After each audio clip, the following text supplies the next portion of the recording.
Welcome to the Blerds podcast.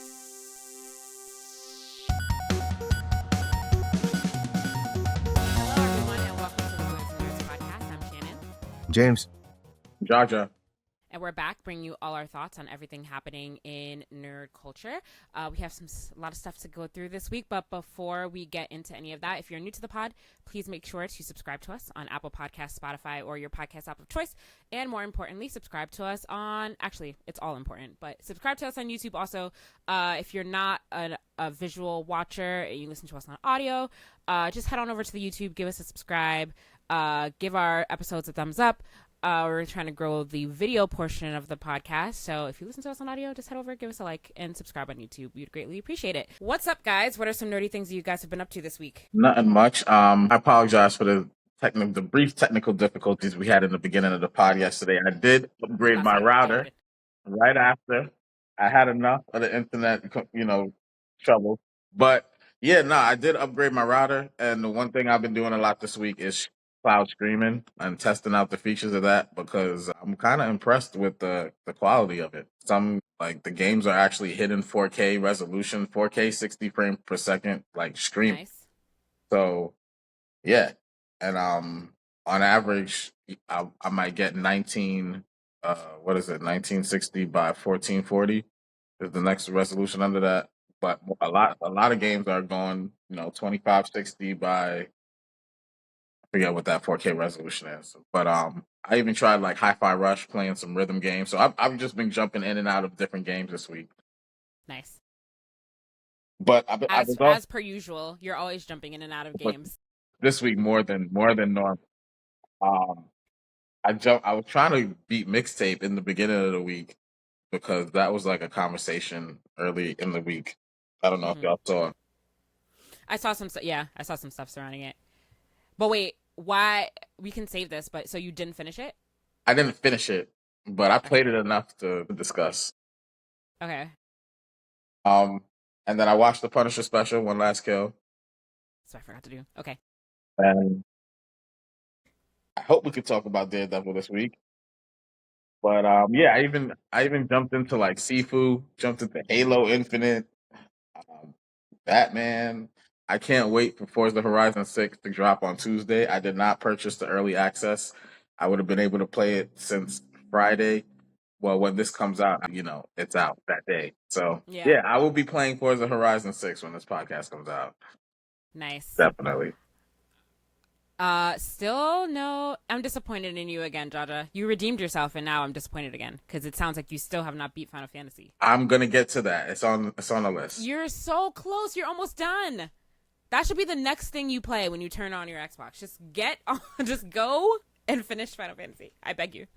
I'm on it. You're at the end of the game. I gotta see what happens. I'm gonna finish it. A likely story. James, what have you been up to? So watching Dr. Stone, of course, best anime airing, I must say. I finished Fire Force, so it's still pretty confusing what all happens at the end. But I've heard that they kind of adapted a lot of the manga into just the last season, so it kind of sped a lot of stuff up. But it definitely does tie directly into Soul Eater, not even a hint at it. Well, earlier in the part of the season, you can see the moon from Sun Eater, so you're Soul Eater, so you're okay, these are definitely connected. But then it legit starts the Soul Eater universe. So super dope. Besides the confusion, I liked it. Some cool actions too. And then the sound design is really good for anybody into that kind of thing. Gaming wise, playing Sifu on Portal, beat it this week. So Nice. I am now the Sifu. Super hard game. But once you get the combat and your routes and stuff like that down there, it's still hard, but you have more fun because at first you're not having a lot of fun because you get beat up all the time. But I play a little bit of Dead by Daylight. They still got the 2v8 going on. And then some more of It Takes Two. I think I have 2 more missions left on that. Forza, I got a pre-install, so I'm gonna check this Forza out Horizon. I got Game Pass, so I can get it for free. The pre-install, 155 gigabytes. What are we doing anymore? That's a huge amount of memory. 55 gigs? Yeah. What game is this? What game? Forza Horizon 6. Ooh, that is so crazy. Yeah. My expert advice to any game developers out there, instead of trying to go for the most realistic graphics, let's go for efficiency.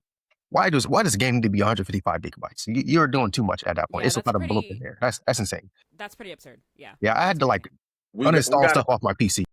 We got to circle back to this after the game comes out and we see how beautiful it looks. You might have we a got to different see, opinion. like, are the graphics worth it? It No, seems like, I'm it seems like they might be. I'm standing and 30 coming toes from down on this. and coming from someone who's planning to stream it and hopefully get that 4K resolution, I might not have too many complaints.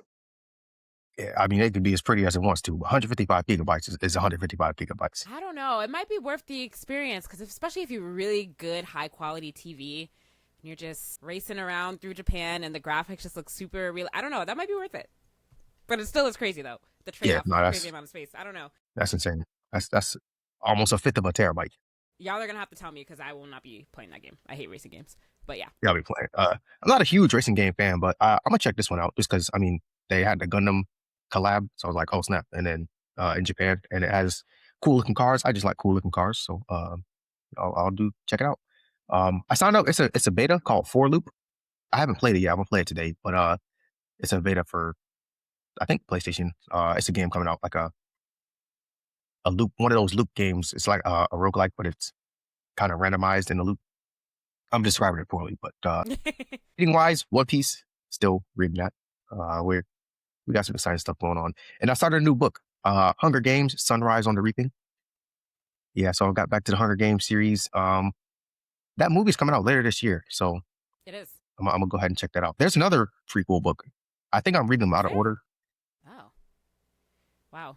Yeah, I think I'm reading them out of order, but whatever. I'm enjoying it. I'm like halfway through with this one though. Confused. Yeah. Okay. Yeah, I started this one this week. Well, they're like from different Hunger Games. So this one's the first quarter quell with Haymitch.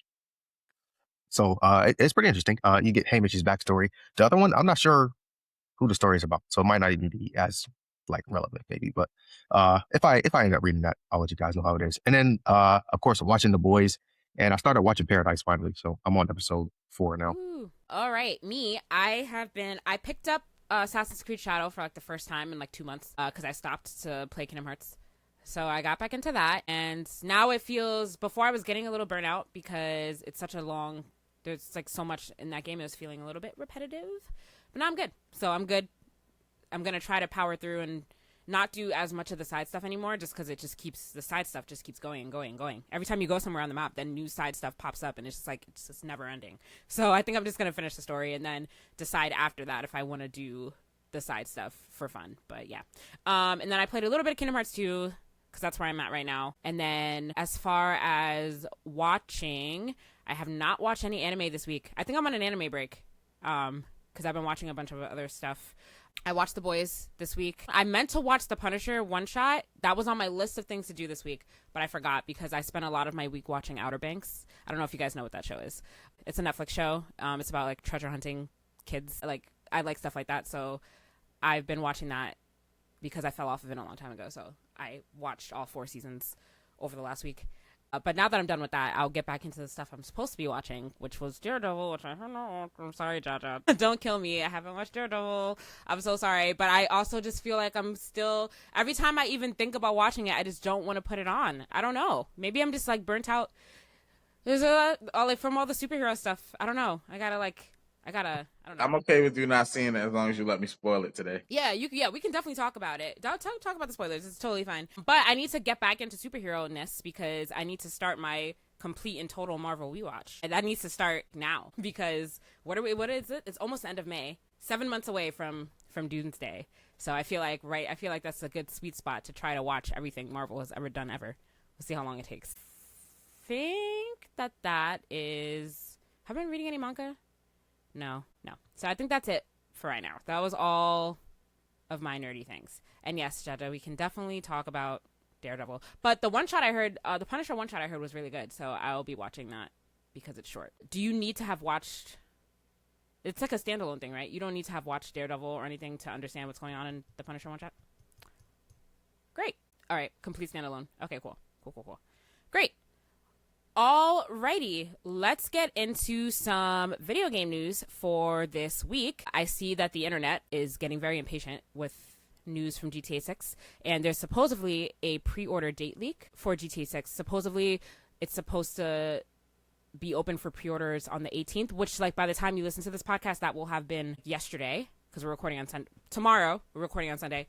but this podcast comes out on Tuesday, so yesterday. How true do we think this is? Because I don't think that this is actually going to happen. I think there's some slight merit to it, only because Take-Two has their earnings call this week. Mm-hmm. So, like, they'd be able to tout hey, look at the number of pre-orders we have during their earnings call to investors. But you think so you think they're going to announce the pre-order and open it for pre-order on the same day? Or do you think they're going to announce the pre-order on Monday and then it'll be open for pre-order like Tuesday or Wednesday? I think they can do whatever they want at this point. They could drop the game on Monday and then it'll still sell as well as it was ever going to. That's true. I feel like the internet is pretty good at this type of stuff, like vetting the sources for where like this stuff came from, and the fact that it came from like Best Buy affiliates, it kind of gives it a little bit of credit. Take that as it may. I would imagine them saying, it's the pre-order date is today. Go be able to pre-order the game, and hopefully we get like a trailer or something. Yeah. And with the earnings call, I think the earnings call is on the 20th. So everybody is super anxious, like you said, to find out how much this game is going to sell. Yeah. Like that's what the shareholders care about. They're looking for a estimate or like a forecast of what the game's going to sell. So when the game opens up for pre-ordering, that's going to, give them some data to go off of. That does make sense. I could believe that. And yeah, James, to your point, they can literally do whatever. It'll be fine. They could announce it for pre-order or drop it or release it or do anything and it'll still sell. But now we'll finally be able to know the cost of the game if pre-orders open tomorrow. So that long conversation that we've been having about how much this game is going to cost, we're finally going to know. So that's going to be interesting. Are we taking any bets? We already took bets, didn't we? Didn't you say it was going to be $100? You want it to be $100. No, I don't. I want it to be $80 max. Didn't you say that you wanted? Oh no, you said that it would sell for $100. Yeah, you said people would buy it. Yeah. Okay. So you want it to be 80. I don't know if it's gonna be 80 though. I think it might be.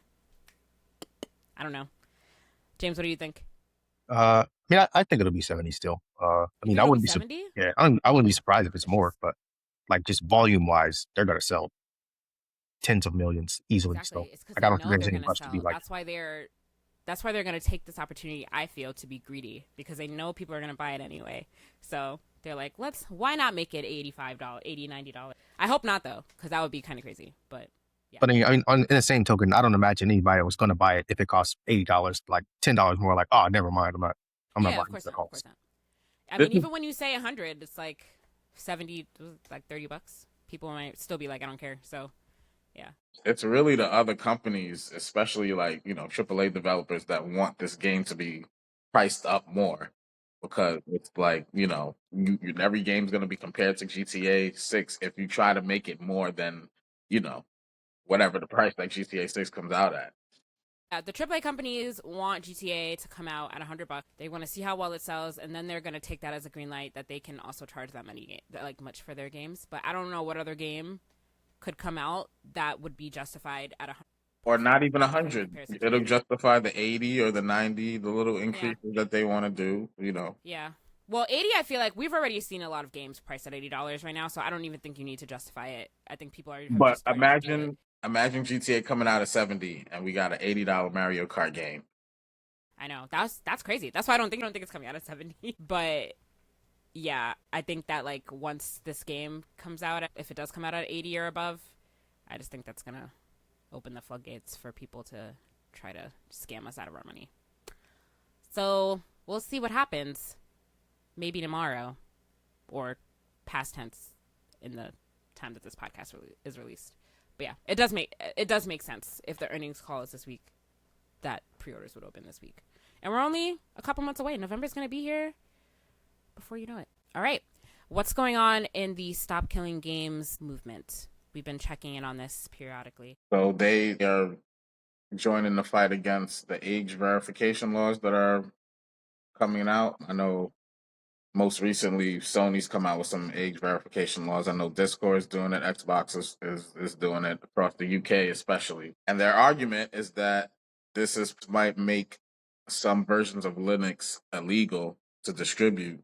And that would also hurt the potential to host private servers and stuff like that can preserve the game, like modding and all this stuff that can preserve games. So you know, they're expressing their concern for that. And yes, we need child protection on the internet, but collecting people's IDs, we've had trouble with that in the past from the same companies that are trying to collect our IDs right now. Like stuff has gotten Well, leaked. yeah, so that's what I was gonna say. That's what I was gonna ask you to explain because like you said, I do think there needs to be protections like for children, especially in the video game industry. But to your point, so you have to upload a photo of your ID to verify your age, and it's just in somebody's data server. That's the problem, right? Yeah. Okay. It's good. You got to I trust mean, I them to can protect the understand. data and not do anything nefarious with that. Yeah. How does it affect? What does it have to do though with the? Because you said Linux. This might make some. What'd you say? Like some versions of Linux illegal. Or like Illegal. why? Why? I don't know exactly why. It has something to do with the distribution in certain places. I don't know exactly what law it's violating. Okay. Yeah, I'm just trying to understand. Maybe we should look into that real quick. I was trying to understand how the two things are connected. They point out specifically in California, so I don't know how widespread that. Does it? No, Hold on. I'm trying to find where that's at. Okay, wait, there it is. But it doesn't say why in this article. right.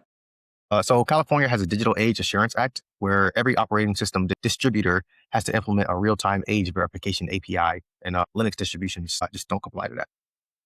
Got it. Okay.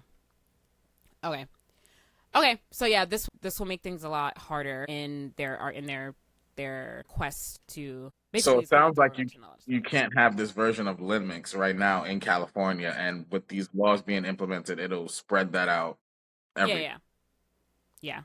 That's a tough one though, because then how are you? Because how else are we making sure that I don't know that kids are protected in when playing video games? There's a lot of sketchy stuff that happens when you connect online to play games and stuff like that. So I'm wondering what the alternative is if there is no age verification process in place, or like. Well, Yeah. that's the question. To come up with a better solution, because they're saying that the age verification doesn't really solve the problem. Forget even the data leaks. There's trying to find another example of something way that is negative, but they're saying that it's more harmful than just like leaking the data, and it doesn't solve the issue of because anybody can fake an ID and Well, upload yeah. a I fake mean, ID. nothing. I don't think any safety measure that's put into place 100% like, well, not any, but like I don't think anything you can do in this instance will 100% keep everyone safe because there's always ways around it. But there at least needs to be some kind of attempt, though, right? Right. So understanding though that people can get fake IDs and like find their way around the system still, that's always going to happen with anything, really. But I do think it's not necessarily this method, but I do think there needs to be some kind of regulation in place to verify age. I just don't know the best way to do that without having your ID and all of your like personal information uploaded to somebody's server, like data. Like, yeah, I don't know, but yeah. So interesting turn for this movement. What's gonna happen now? Do we think? I don't know. I mean, this gaining traction, so we'll see what happens when the next time they go in front of Parliament. I guess because they just had a meeting not too long ago where they said Parliament there wasn't anybody in Parliament that disagreed with them. So just got to wait for the next update.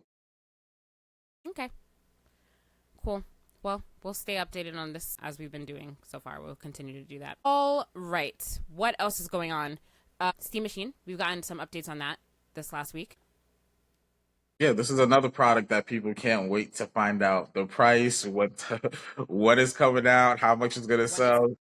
This is another one of those things, and I guess there was some people going through the code on the website and found there's gonna be like 4 SKUs to a product that's going to go up, and people are speculating that the Steam Machine is going to come in different sizes, maybe a 512 gigabyte one, and then a 2 terabyte one, and then depending on what adjustments they had to make, it might even be 256 gigs or 1 terabyte and 1 terabyte of storage for the two models, and then I think two of them might come with the controller. This is just rumors, nothing's been confirmed.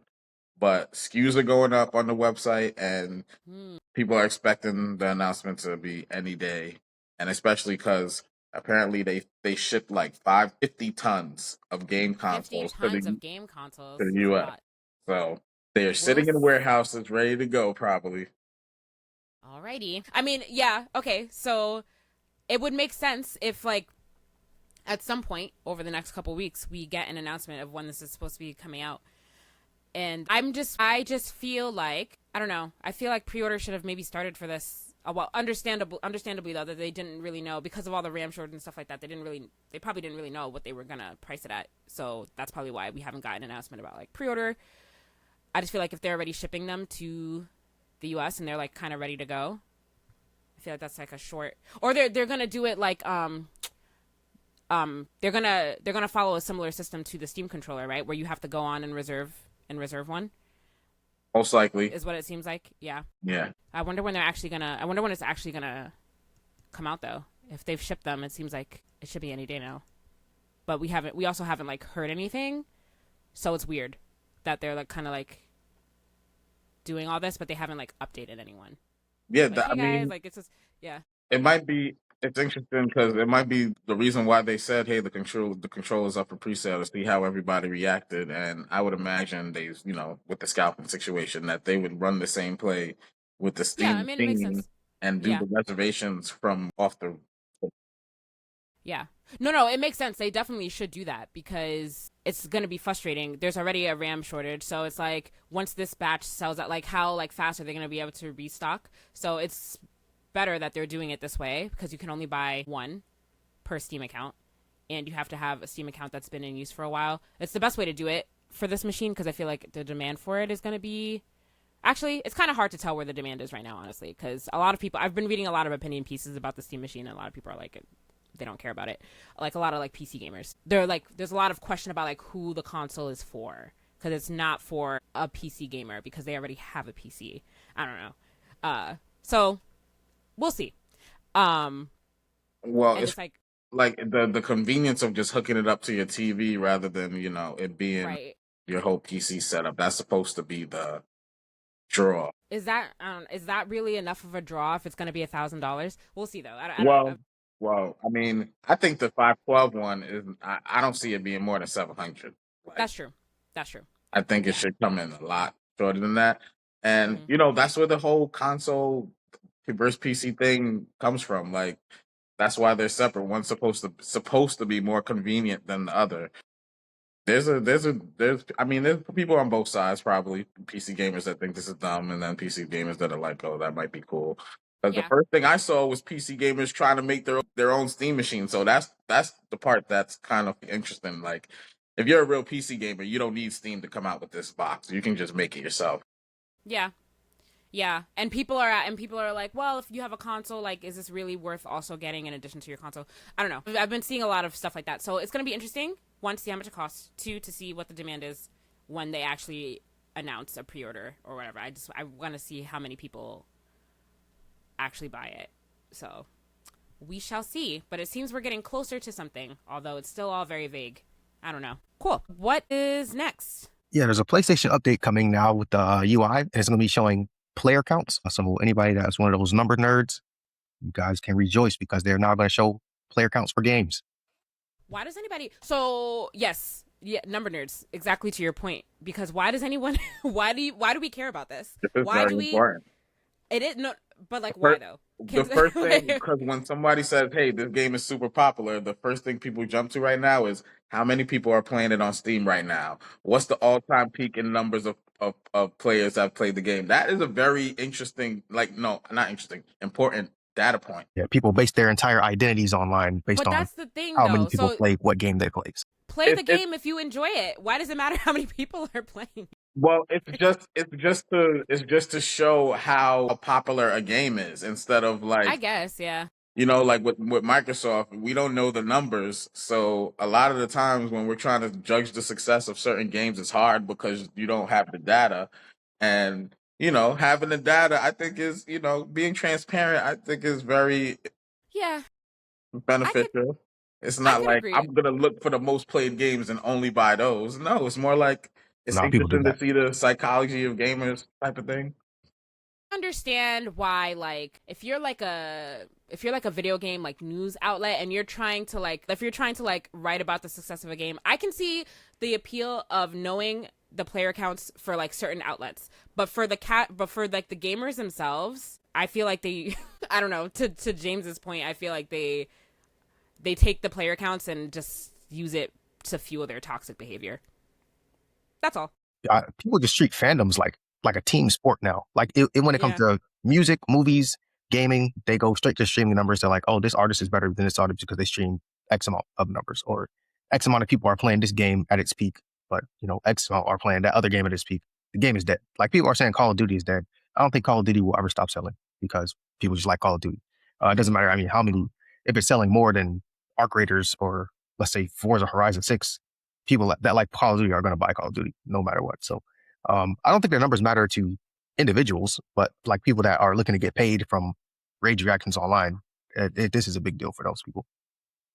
Or people who have no identity otherwise outside of, I know how many people play such and such game. So yeah. And let's be real, the numbers really for the developers wanted to know how many people are on certain games and trying to mimic the success of like a Counter-Strike that have like they've had the most players playing the game on Steam forever, and that game has been out over like 2 decades, maybe 3. I don't know when Counter-Strike came out, but it's an old game and it's still dominating with the amount of players that play it on a consistent basis.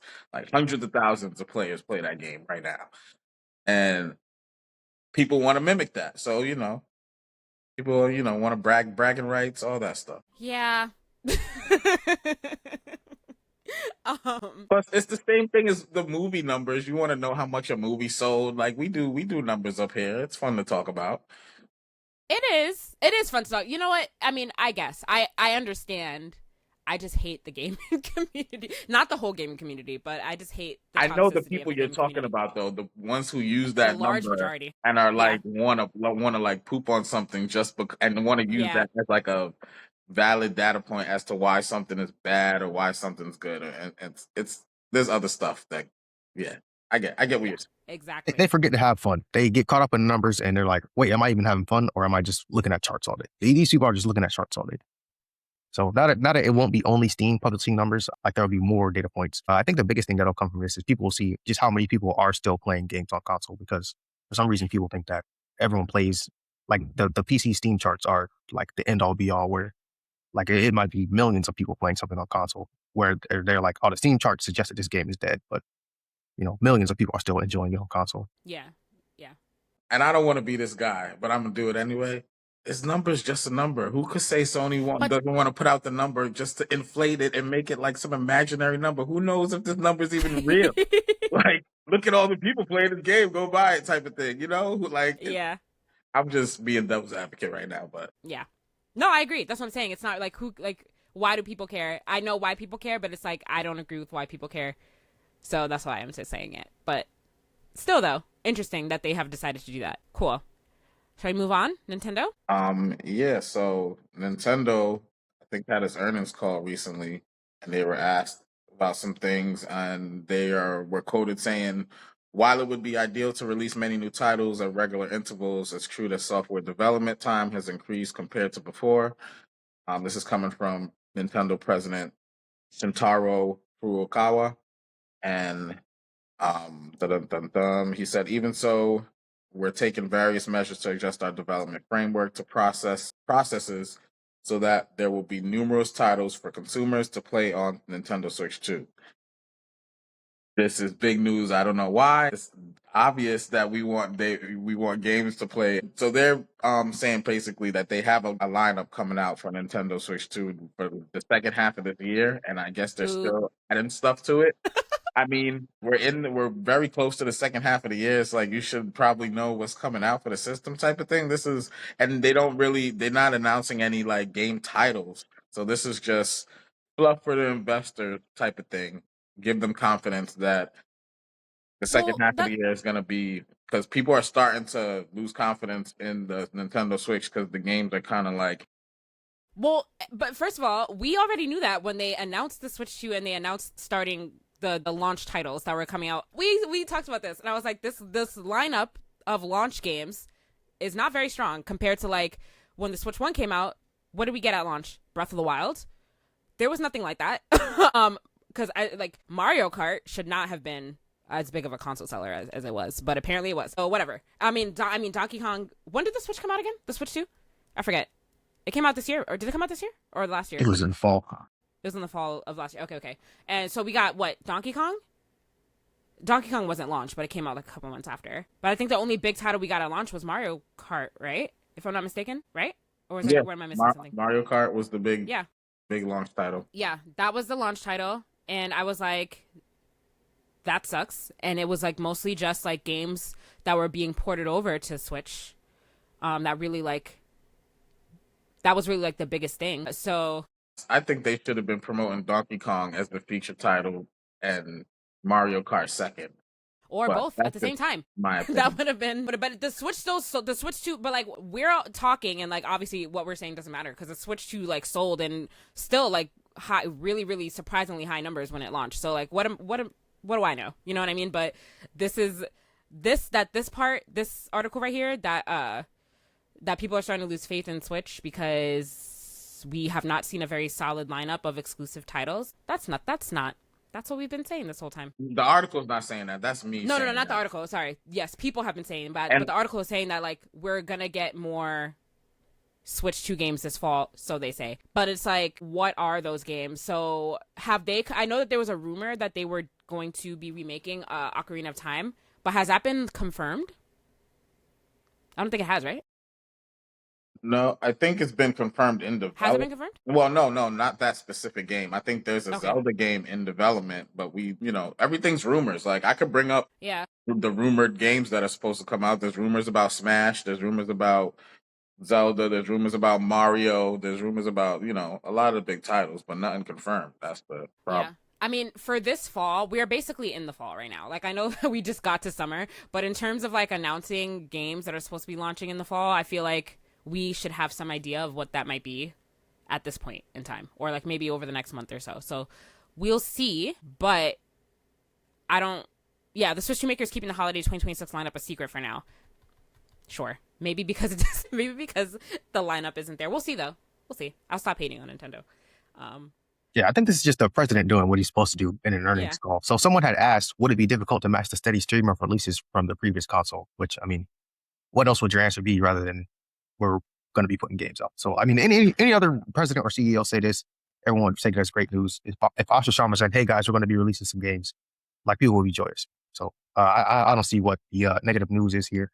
But I mean, that's just the CEO or president doing their job at an earnings call. So yeah, there's nothing negative about it. It's just the fact that like when the Switch launched, the lineup wasn't great. So I don't know. Whatever. And plus, they just re-upped the price of the Switch too, so it would have been nice to get something to excite the fan base a little bit more than just They need something. They need to pull a great game out of their hats to justify the price increase.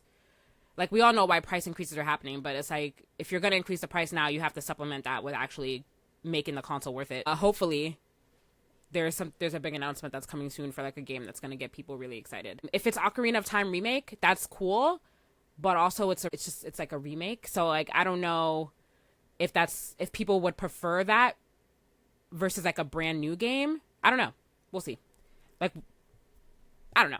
Yeah, but we'll see what happens. I mean, the next game coming out is this Yoshi and the Mysterious Book game, and we had another preview showing some gameplay from the game. It's a 2-minute video just showing nothing special, but this game looks so cute though. That's the whole point of the previous article. It's like this game is cool. It's cool. It's cute. It looks. Yeah, I love the animation style. It's very like cutesy. This might be something I was scammed into buying if I had a Switch, but I don't. Keeping some money in my pocket there. Actually. All right, let's move on to some Xbox news. Forza? Oh yeah, Xbox. Or not just Xbox, but Forza. It's also coming out. Yeah, so this is a big week for Xbox. One of the most anticipated games of the year is coming out, Forza Horizon 6. And an article came out early last week that it was already one of the top sellers before it even came out.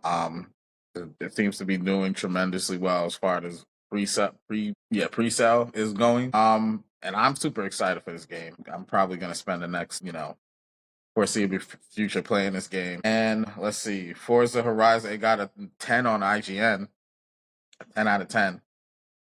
So, and all 10 out of 10. Wait, 10 out of 10 from who? Who rated it that?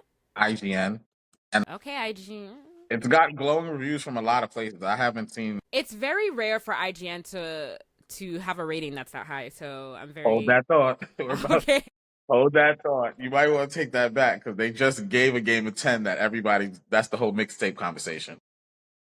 Well, nobody really trusts IGN reviews anyway. So one, they don't rate games that highly when they should be rated higher, and also people don't listen to their reviews at all. So I don't think IGN has a lot of stock in the review industry. They don't have, like, the people have lost faith in IGN's ability to accurately review games. That's another thing. Sorry, continue. I know in my algorithm there's a lot of reviews like, I usually don't play racing games, but I'm playing this game and it's amazing type of thing. Like I'm seeing a lot of that also. So yeah, I mean, it seems like this game is going to be one of those games, and then it's obviously going to be in contention for game of the year. But a lot of the conversation of can a racing game get game of the year is also going to become a conversation for the rest of the year, because I'm already seeing that. So I'm intrigued. I'm definitely going to be watching a lot of videos of people streaming this game just because I want to see how it looks. I don't like racing games. It's another genre of games that I'm not particularly that good at. So, but it's cool. I had a Forza game a long time ago in the brief stint of time that I had an Xbox. So the difference in this game and a lot of racing games, because most racing games, you have a circuit that you have to follow, do these 3 laps, 5 laps, and you're done. Mm-hmm. This game is more like open world. Like you don't have to race. You can just drive in the map and just drive. Like that's cool. That is cool. Yeah. Yeah. James, you said you're getting it, right? Did you say that? Yeah, I already 155 gigabyte free download. Oh yes, that's what we were talking about earlier. The large file. Yes. Same here. I had to delete a couple things. Starfield had to go off my laptop. Sorry, I'll come back to you. Don't you hate when you have to do that? It's crazy. You need to start optimizing these games.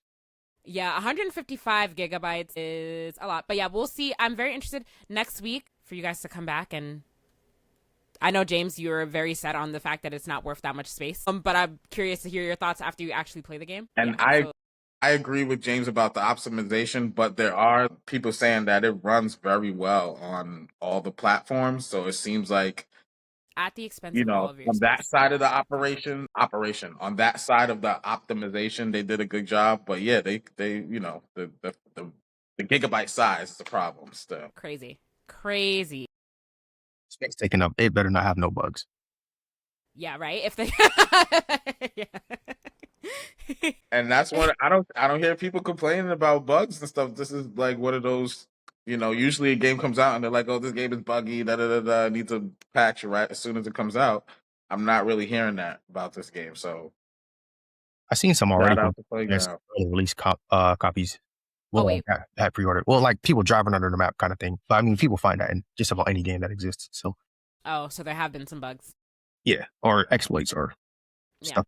Some people are looking for the glitches. You know what I mean? You're gonna find them if you're looking for them. So this game also had leaked last week.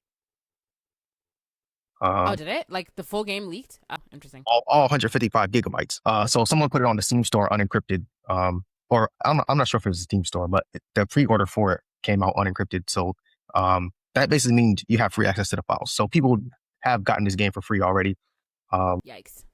But the makers of the game, they're handing out bans to people because if you log in with your actual account, it'll be like, hey, you weren't supposed to play this early.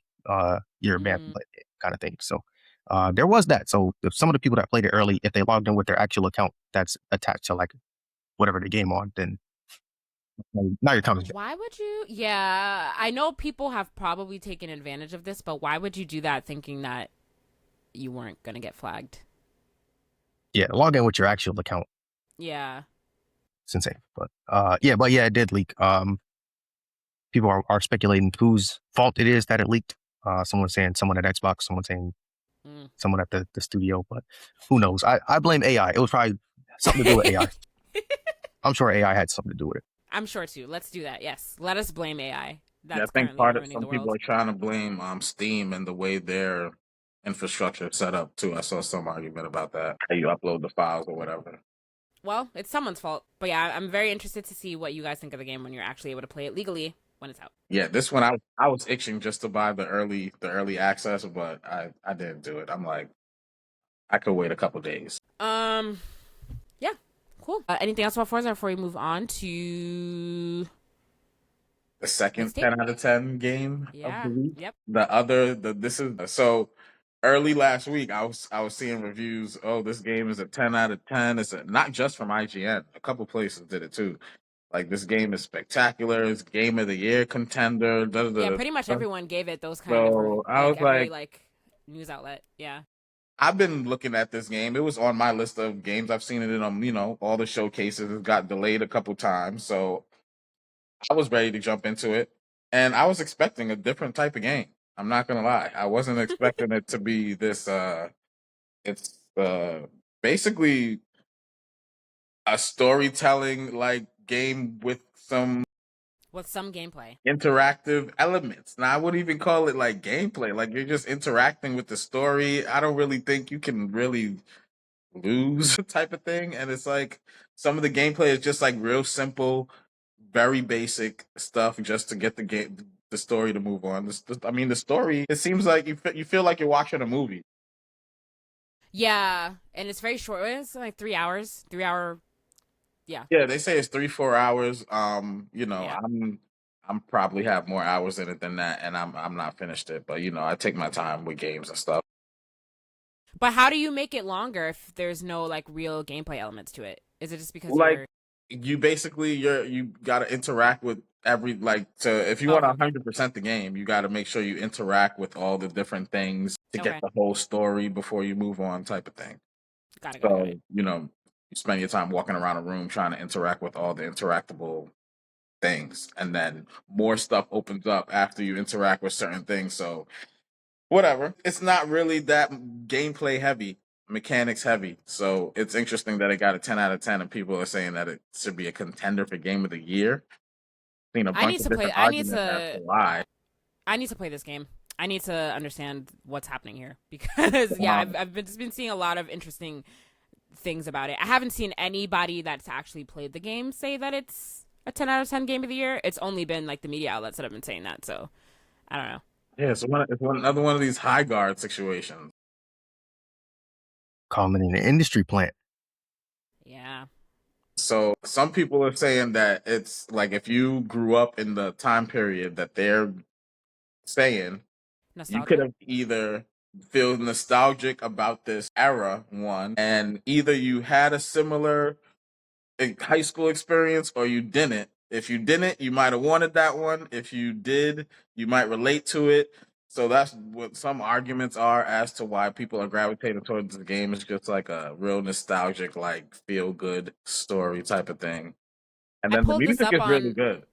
The music's really good. So that's another thing. So okay, go ahead. No, yeah, people are saying because people are saying for an indie game, it has a ton of like licensed music in there. So just like they're implying that like if it's a true indie game, like they wouldn't have been able to. Like that's a large budget for music for licensed music that you're putting in your game. So that's another argument. Yeah. Also, I pulled it up on YouTube real quick just to like see like what people are saying. Somebody's title for their video is "Mixtape is fake nostalgia for losers." So people are saying that it's that the nostalgia is just like baity in order to like bring you in, but like it's not. There's no real depth to it. I don't know. I'm gonna play it. How much does the game cost?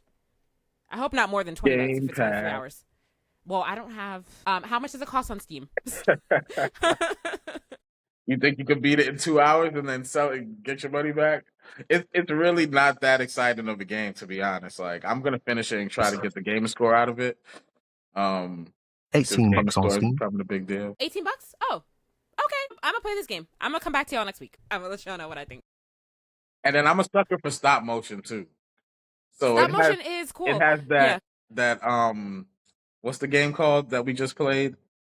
Midnight. South of Midnight. So yes, South of Midnight. Yeah, it has that kind of vibe to it a little bit, the animation.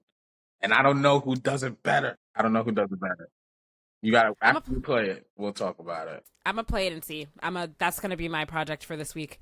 I will play this game, and I should be done by next week if it's only 3 hours long, according to people.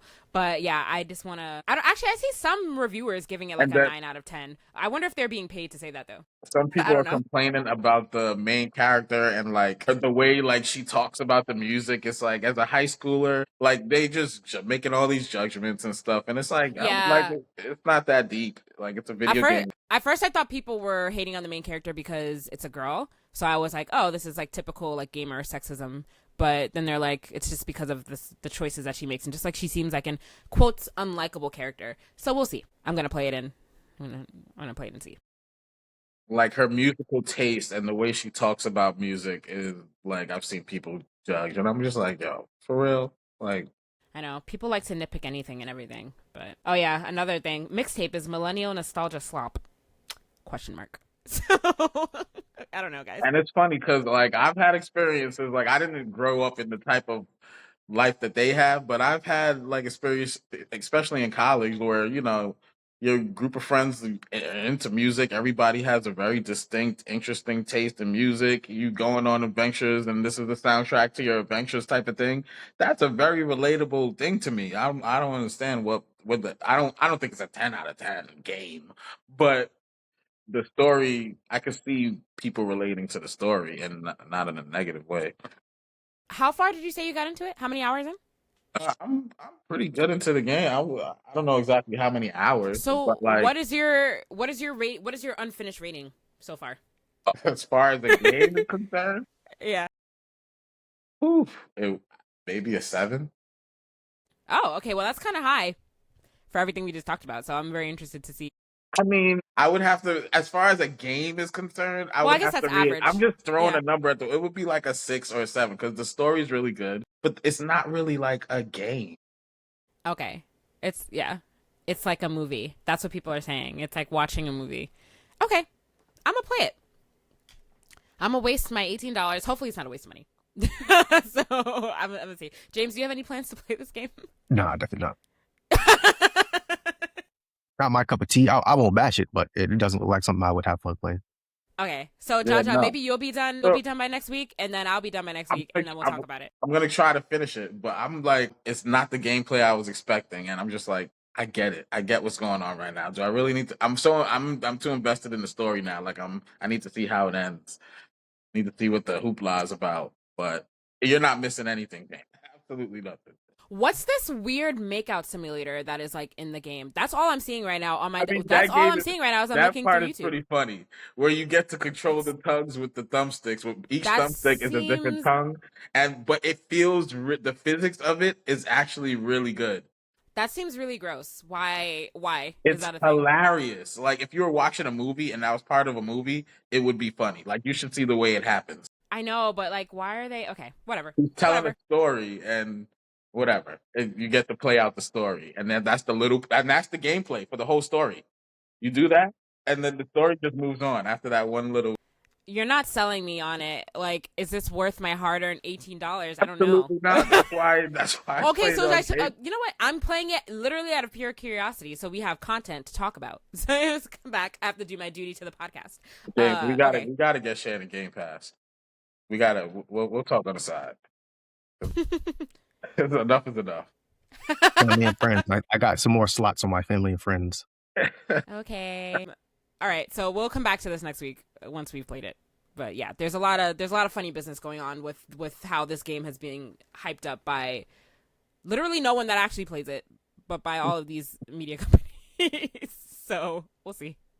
Yeah, I don't know what the review like people like IGN, what are they thinking when they give this game a 10 out of 10? That's what I'm saying. Like, nobody trusts IGN's reviews. And that's why I rushed to the Forza 6 review. I'm like, y'all, let me see what y'all gave Forza 6. If y'all giving this a 10 out of 10.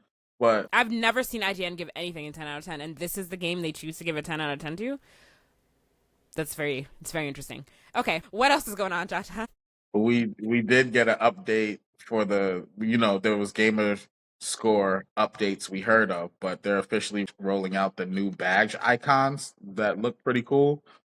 So, this is getting people excited for the to get gamer score Let's achievements, see. and it just seems like with the boot icon, and they also just came out with a filter, a way to filter through your game so you know what games you have access to, and not like some games like get removed from Game Pass, and if you have them installed, how do you know like that's like a like you like when you're ready to play it, you click into it and you're like, oh, this game is not on Game Pass anymore. Like that's happened to me. So they're coming out with a filter so that you kind of know what games you have access to at any given time, if that makes sense.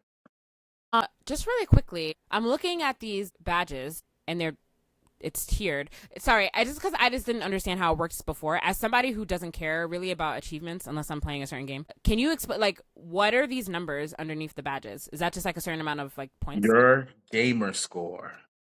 Oh, you're just your overall gamer score. Yes. Yeah. Okay. So okay, right okay. now I'm in the 60K. I'll probably have that the 60K badge until I get to 5K. But Okay. I got like 60K gamer score. And that's just collective over your achievements across all the games you've played. Yes. Interesting. I've literally never paid attention to this because yeah, I'm just a casual. This was one of those things that was really cool when it first came out, and you were like achievements and all like it like Yeah. like I was about to say, like all this stuff, the recent updates with the boot logo and the achievement updates, it's given Xbox like that swag back. Like it's like when Asha said she was gonna focus on the console, and you can tell these updates are just like giving Xbox an identity, and it's bringing back a certain feeling to the system itself. Like Well, that's I don't good. want to say Yeah. like PlayStation has its own coolness to it, like you know what I mean. But Xbox had a certain coolness as well, so that vibe is starting to come back to the brand, and you know I think it's cool. And the other cool part about this is that someone had tweeted you know, this guy Stallion83, he tweeted, "Call me crazy, but I think it would be cool if Xbox added profile badges for gamer score and achievements, let players flex their grind." And Asha actually responded to that tweet saying, "Heard you." And now that it actually came out, you know, he came out with another tweet saying, "Holy crap, they're doing it. Tiered gamer score badges are coming to Xbox profiles."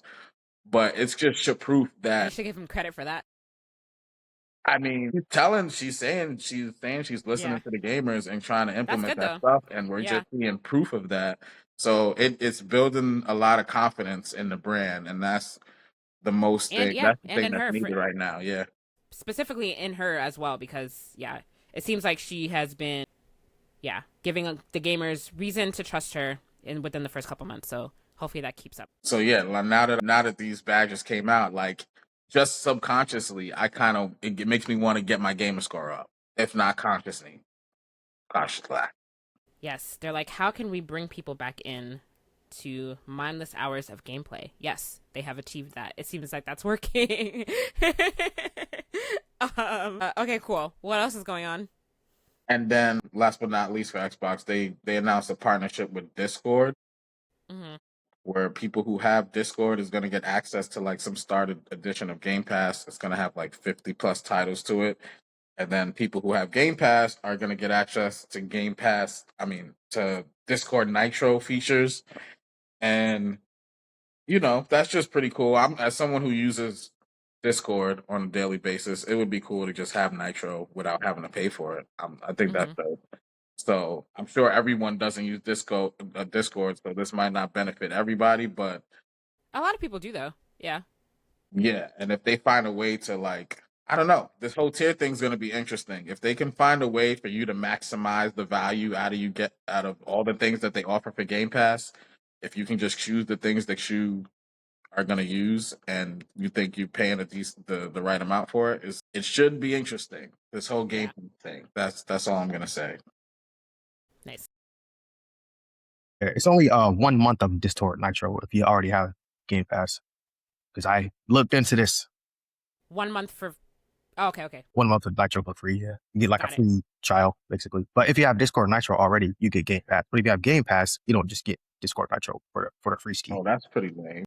Yeah. So it's for like if you didn't have it before. Yeah.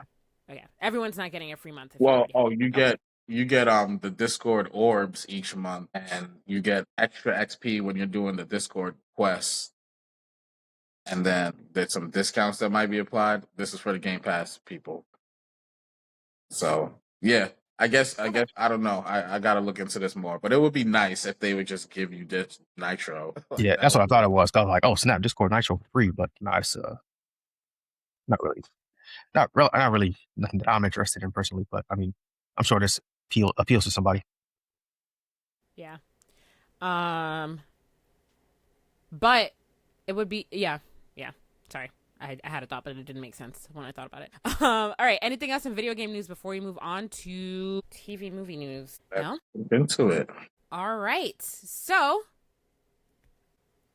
let's kick it off with this Jujutsu Kaisen news. Jujutsu Kaisen made a cameo in a Marvel comic, which was interesting. Was it in an X-Men comic? Yeah. Yeah. One of the Storm Earth's Mightiest Mutant comics. They say that in issue number 4, she briefly entered the world of Jujutsu Kaisen, specifically during Sukuna's fight with Jogo in season 2. Yeah, in the Shibuya incident. Has that been confirmed that that's what this is? Because I'm looking at the panel. Is this panel the only time that we saw it? Possibly. Are people assuming that this is JJK? Because this could be anything. I think it was confirmed because there's a lot of people talking about like, is the Jujutsu Kaisen officially a part of the Marvel Universe now? No, it's not, guys. Let's calm down a little bit. Jujutsu Kaisen is not part of the Marvel Universe. If it is actually, if this is actually supposed to be from Jujutsu Kaisen, it's just a fun cameo, guys. So yeah, Easter egg. I'm about to get back to Easter eggs. Yeah, Easter eggs. Forgive me if I get super nerdy, but I just learned what the difference is between the Marvel Universe and the Marvel Omniverse is. So if you want to include it in the Omniverse is like an inclusion.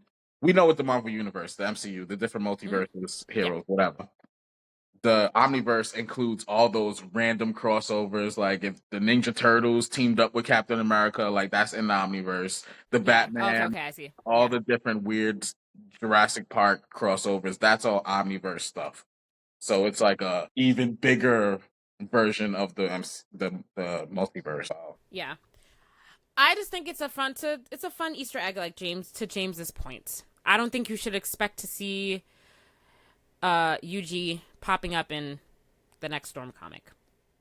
Yeah, or MCU popping up in JJK, because I know people are gonna reach and come up with all these headcanons. It's just they're just giving it just for fun, guys. Like, oh hey, that's cool. No other thought needs to be put into it. I mean, I'm a sucker for crossovers. As someone who grew up on Street Fighter versus X-Men and all this different stuff, I wouldn't mind seeing a little comic with, Storm teaming up with Jogo or Sukuna and doing something weird.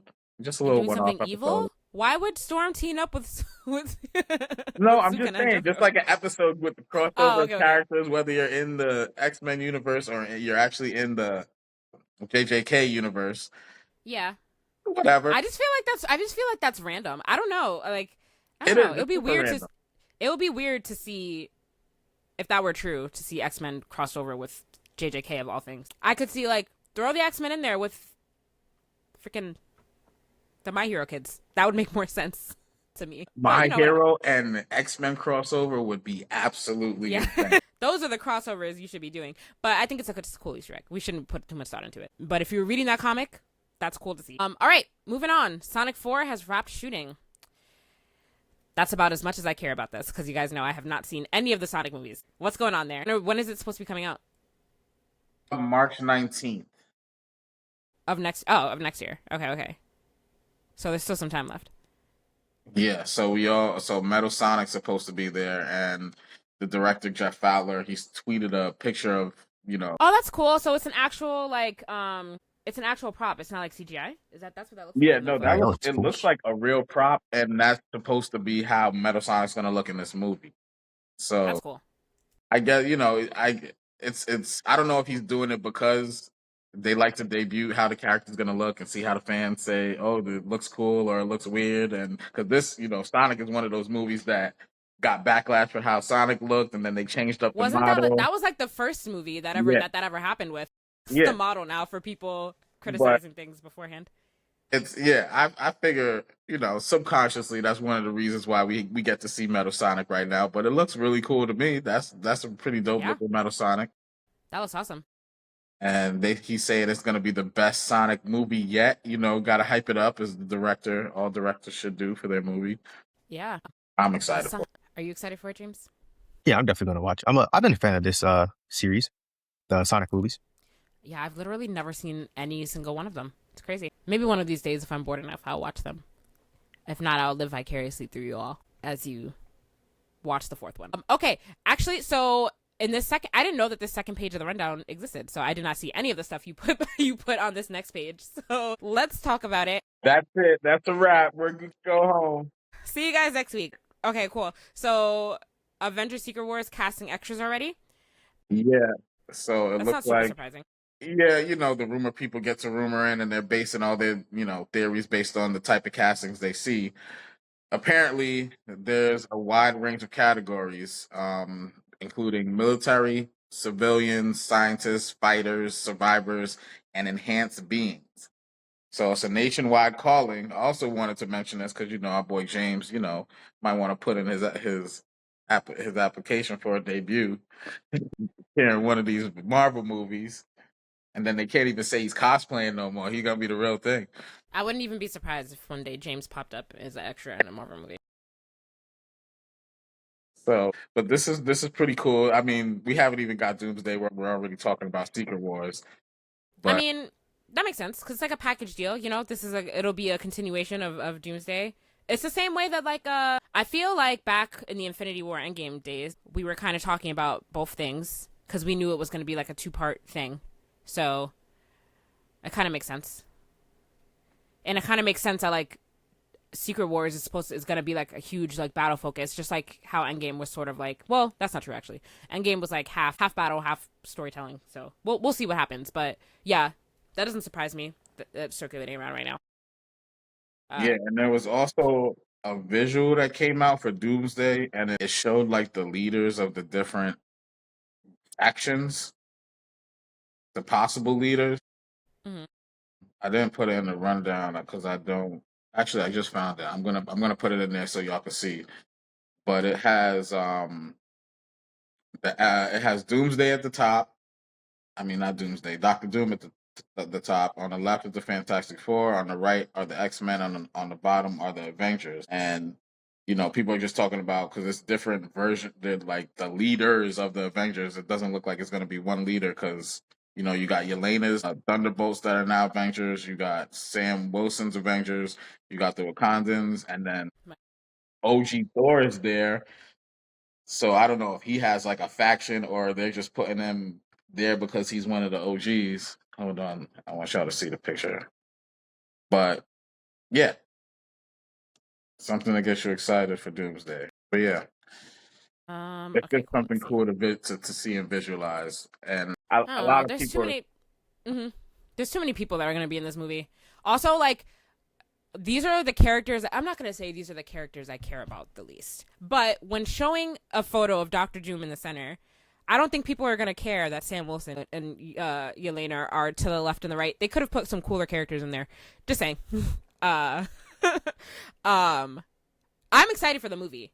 I just feel like there's going to be a lot of bloat of characters that we don't necessarily, I don't want to say care about, but Captain America Brave New World was extremely disappointing, and it makes me not care about what's going to happen next for Sam Wilson. Like, I care, but it's like, I don't know.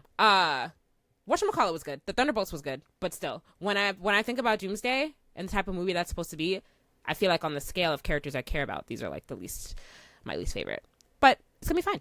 And and the fact that like, so it's going to be Shuri, Sam Wilson, Yelena, and Thor are going to be the 4 main leads. For Team I don't Avengers. know. And then what? The Fantastic Four are their own team. Those 4 people are going to be their own squad. And then what? We got Where the heck is Spider-Man? Why is he not a lead in the Avengers? He's not in the movie. Oh, that's true. He might not be in the movie Right? at all. Isn't he going to be Brand New Day? Yeah, but like we don't know what the end of Brand New Day is gonna where the end of Brand New Day is gonna take us. So maybe they just didn't tell us that. I don't know. Well, at one point, weren't we supposed to get Doomsday before Brand New Day?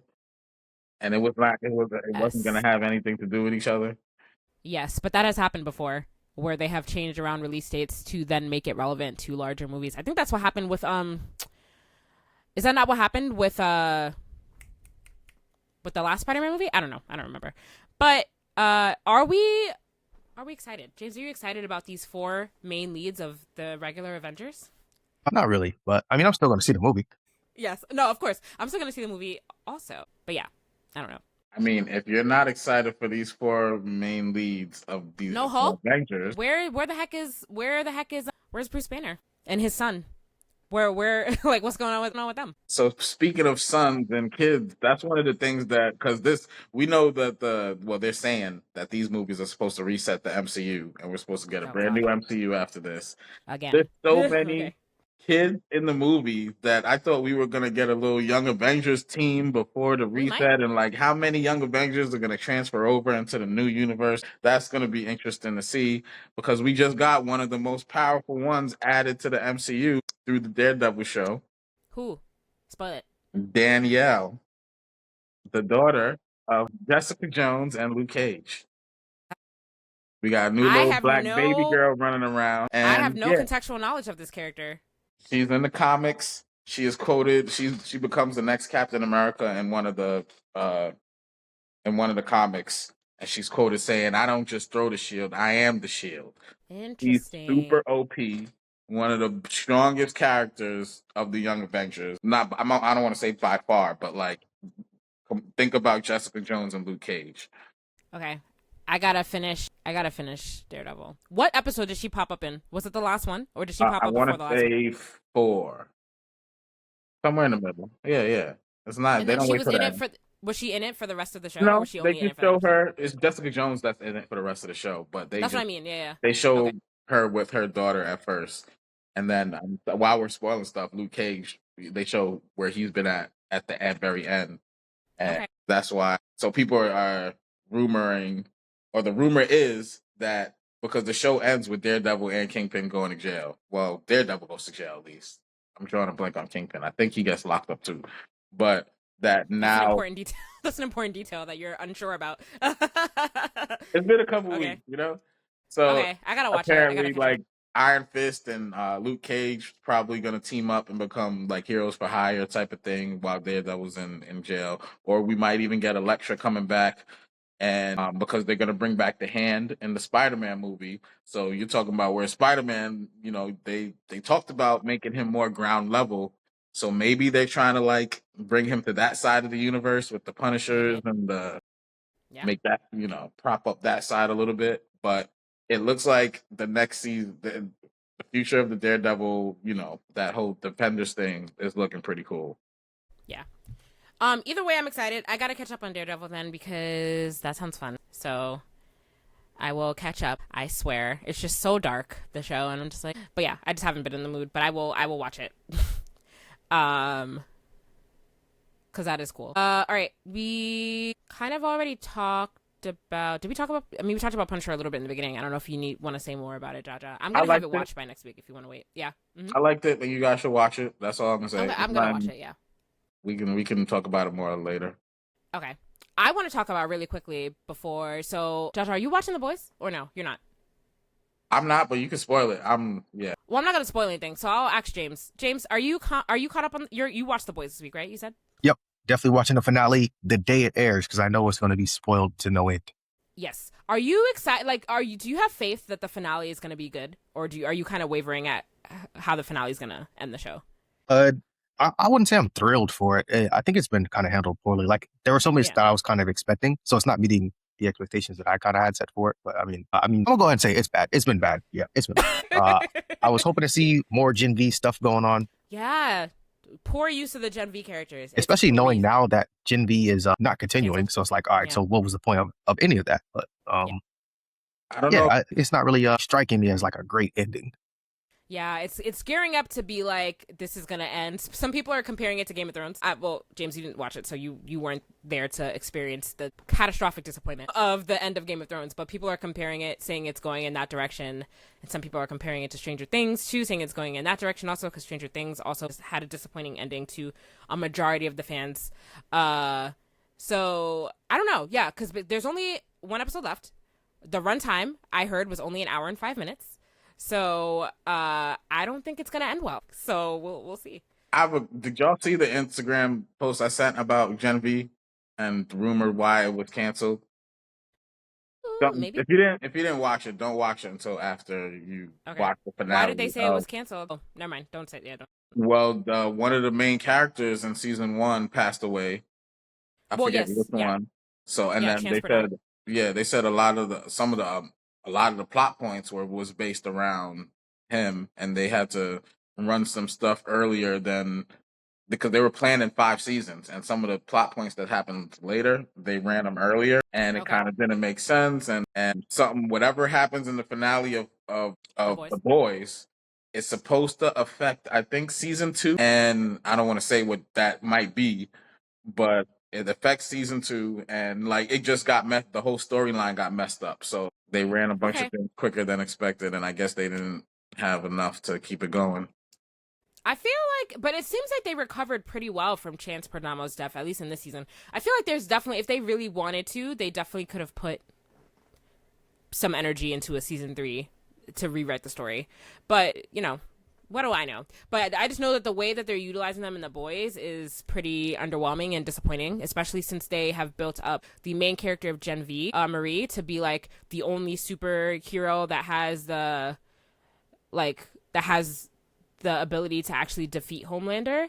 So you would think that they would keep saying that for it to mean something in The Boys. And maybe that's true. Maybe she's going to pop back up in the last episode. But if that's the case, I feel like Marie can't really... Yeah, I feel like because we've seen so little of them throughout the entire season, it would be crazy if like they had a lot to do with the end. So I don't know. We'll see. But yeah, I don't really have high hopes that it's going to like end in a satisfying way. I think that was one of the other things that was said. Like they mentioned that character being strong and that there might not be a villain to go up against the characters in Gen V. Like besides Homelander, there's not really anybody on their level. I mean, we'll see. I'll have my thoughts when I come back next week. They also wanted to go. They're making Vault Rising or something like that. Too? Yeah, they're making a prequel, which I don't know if I care a lot about, but yeah, we'll just see. We'll see how it ends, but my hopes are not high. But I could be proven wrong. But especially if there truly is, I don't know if that runtime is real. If there truly is only an hour left of content in the whole show, I don't know how they're gonna end it. It's a lot to do in that hour. Yeah, there's a lot that needs to be done, and yeah, so we'll see. We will see. Cool. Anything else before you wrap up for this week, guys? All right. It's Annie Mae. Wait, we got to shout out the boy. Wait, no, 2 shout outs. The Knicks are in the Eastern Conference Finals. Shout out to the Knicks. And the boy just dropped. Yeah. Oh, Drake. Drake? What? Who? Yeah, Drake. Shout out to the Okay. All right.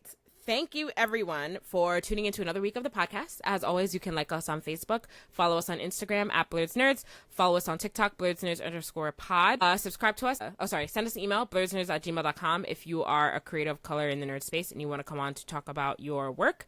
Subscribe to us on Apple Podcasts, Spotify, or your podcast app of choice, and subscribe to our YouTube channel. Even if you listen to us mainly on audio, still head over to our YouTube channel, give us a subscribe there. Even give our episodes a like too. Watch it for the first 5 minutes so we can get the view. Then you can go back to listening to it on your walk on audio. Or if you have YouTube Premium, watch it on YouTube instead. And as always, thank you for your continued support. As always, I'm Shannon. I'm James. I'm Jaja. Thanks for listening, guys. Bye.